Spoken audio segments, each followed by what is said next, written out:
Luke's eyes narrowed. "You're lying. You couldn't have." His face reddened as a horrible possibility occurred to him. "Clarice?" I nodded. "You trusted? You gave?" "Yeah." "Agrias!" The bear giant flinched. "Yes?" "Get below and prepare my steed. Bring it to the deck. I need to fly to the Miami airport. Fast." "But boss—" "Do it!" Luke screamed, "or I'll feed you to the Draken." The bear man gulped and lumbered down the stairs. Luke paced in front of the swimming pool, cursing in ancient Greek, gripping his sword so tight that his knuckles turned white. The rest of Luke's crew looked uneasy. Maybe they'd never seen their boss so unhinged before. I started thinking, if I could use Luke's anger, get him to talk so everybody could hear how crazy his plans were. I looked at the swimming pool as the fountain sprang mist into the air, making a rainbow in the sunset, and suddenly I had an idea. "You've been toying with us all along," I said. "You wanted us to bring you the fleece to save you the trouble of getting it." Luke scowled. "Of course, you idiot, and you've messed everything up." "Traitor!" I dug my last gold drachma out of my pocket and threw it at Luke. As I expected, he dodged it easily. The coin sailed into the spray of rainbow-colored water. I hoped my prayer would be accepted in silence. I thought with all my heart, "O goddess, accept my offering." "You tricked all of us!" I yelled at Luke. "Even Dionysus at Camp Half-Blood!" Behind Luke, the fountain began to shimmer, but I needed everyone's attention on me, so I uncapped Riptide. Luke just sneered. "This is no time for heroics, Percy. Drop your puny little sword, or I'll have you killed sooner rather than later." "Who poisoned Thalia's tree, Luke?" "I did, of course," he snarled. "I already told you that. I used Elder Python venom straight from the depths of Tartarus." "Chiron had nothing to do with it?" "Ha! You know he'd never do that. The old fool wouldn't have the guts." "You call it guts, betraying your friends, endangering the whole camp?"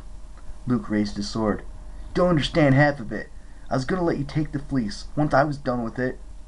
That made me hesitate. Why would he let me take the fleece? He must have been lying, but I couldn't afford to lose his attention. "You were going to heal Kronos," I said.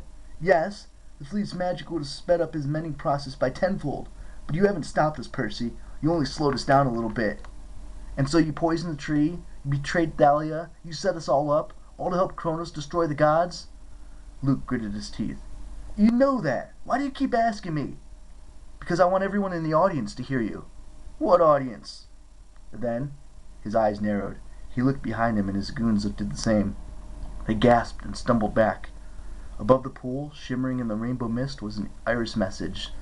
Version of Dionysus, Tantalus, the whole camp, the whole dining pavilion, everyone sat in stunned silence watching us. "Well," Dionysus said dryly, "some unplanned dinner entertainment." "Mr. D, you heard him," I said. "You all heard Luke. The poison of the tree wasn't Chiron's fault." Mr. D sighed. "I suppose not." "The iris message could be a trick," Tantalus suggested, but his attention was mostly on the cheeseburger, which he was trying to corner with both hands. "I fear not," Mr. D said, looking with distaste at Tantalus. "It appears I shall have to reinstate Chiron as activities director. I suppose I do miss the old horse's pinochle games." Tantalus grabbed at the cheeseburger. It bolted away from him. He lifted it from the plate and stared at it in amusement, as if it were the largest diamond in the world. "I got it!" he crackled. "We are no longer in need of your services, Tantalus," Mr. D announced. Tantalus looked stunned. "But what—" "You may return to the underworld. You are dismissed." "No, but no!" He dissolved into a mist, his fingers clutching at the cheeseburger, desperately trying to bring it to his mouth, but it was too late. He disappeared and the cheeseburger fell back onto his plate. The campers exploded into cheering. Luke bellowed with rage. He slashed his sword through the fountain and the iris message dissolved, but the deed was done. I was feeling pretty good about myself, until Luke turned and gave me a murderous look. "Kronos was right, Percy. You're an unreliable weapon. You need to be replaced." I wasn't sure what he meant, but I didn't have time to think about it. One of his men blew a brass whistle, and the deck doors flew open. A dozen more warriors pulled out, making a circle around us, the brass tips of the spears bristling. Luke smiled at me. "You'll never leave this boat alive." Chapter 18. The Party Ponies Invade. "1-on-1!" I challenged Luke. "What are you afraid of?" Luke curled his lip. The soldiers who were about to kill us hesitated, waiting for his order.